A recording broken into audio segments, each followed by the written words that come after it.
Hello po! For today's video, I will share with you kung paano nga ba kumuha ng NBI clearance online for first-timers. So please continue to watch this video at kung hindi pa po kayo nakasubscribe sa akin channel, please do subscribe to my channel. So please continue on watching.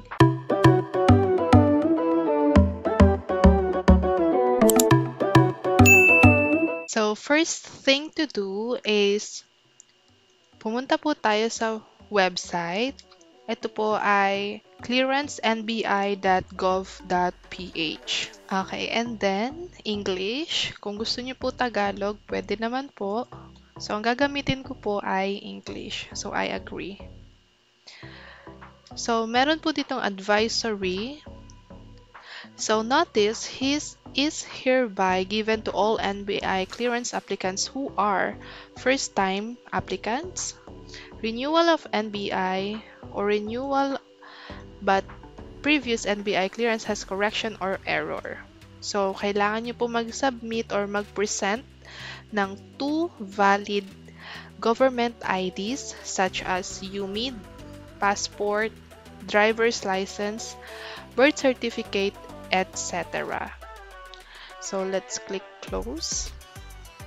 Okay. So, dahil nga po tayo ay first-timer, so dito po tayo sa register. So, do you have an NBI clearance issued from 2014 to present? So, dahil nga po new or first-timer, click po natin yung no. Mag-a-apply po or kukuha ng NBI yung akin pong husband. So, kanya po yung aking gagamitin. Okay, so i-fill out nyo po yung birth date, first name, middle name, surname, mobile number, email address, your password, and confirm your password. So after you fill out, click read and accept. So meron po dito na agreement. And then click agree. And also click I'm not a robot.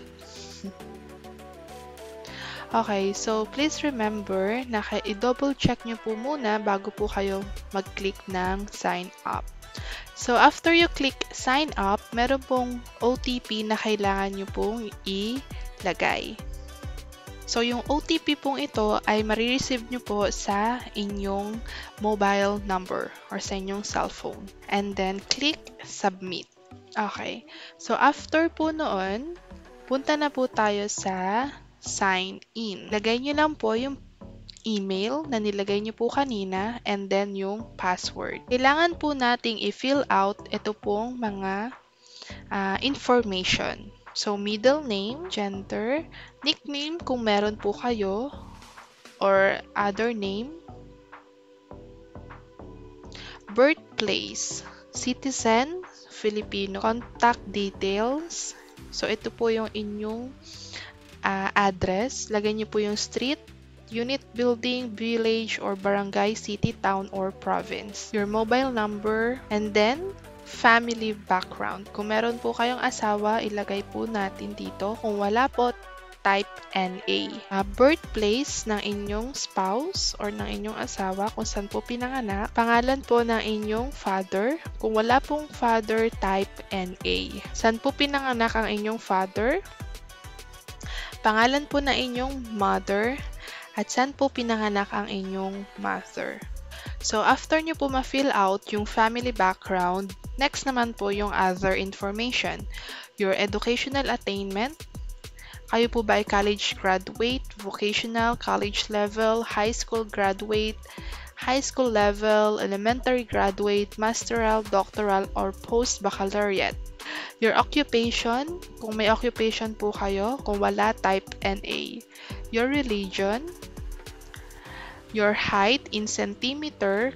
So, kung ang alam nyo lang pong height nyo ay true inches, so, i-convert nyo po muna siya sa centimeter. Sa weight po, kailangan kilogram. And your complexion of your skin. Kayo po ba ay fair, dark, white, your identifying marks. So, after nyo pong ma-fill out yung other information, so, back-read nyo lang po ulit kung tama po yung inyong mga information. So, after nyo pong ma-check yung inyong information, save information. So, meron po ditong profile preview. And then, click submit. So, next naman, let's apply for clearance. Okay. So, notice if you have paid reference number from February 21 to April 12, 2023, click here. So, ngayon naman po ay August, so hindi naman po tayo dun. So, type of ID. So, ito po yung kailangan yung ipakita sa NBI office. Meron po ditong UMID, passport, PhilHealth, voter's ID or certificate of registration, BRR, PRC license, birth certificate authenticated by PSA, driver's license, pag-ibig, ID, not the loyalty card, postal ID, certification from the civil registrar, certification from Malacanang, solo parent, company ID, seaman's book, school ID together with registration card, senior citizen ID, and or marina.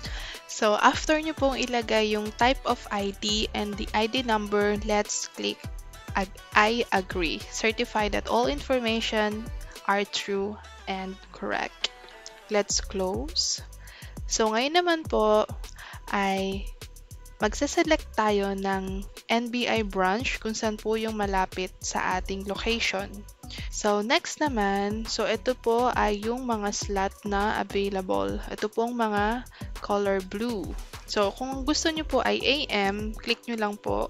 Or kung gusto nyo po ay PM. Okay, so after nyo po i-click yung inyong desired time, kung kailan po kayo pupunta doon sa office, dito po sa right side, makikita nyo po yung information. So, multi-purpose clearance, worth or amount 130 pesos.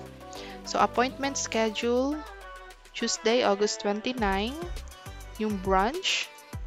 At dito naman po ay, ito po yung mga payment option. So, sa akin po ay GCash.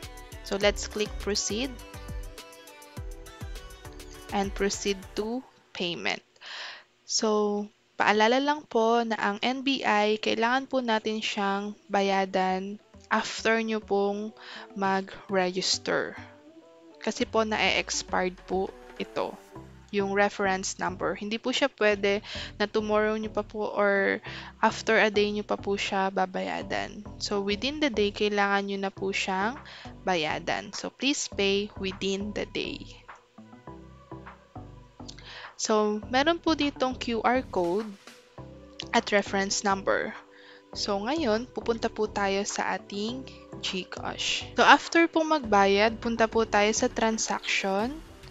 So, kung makikita nyo po dito, ay nakalagay na po ay paid.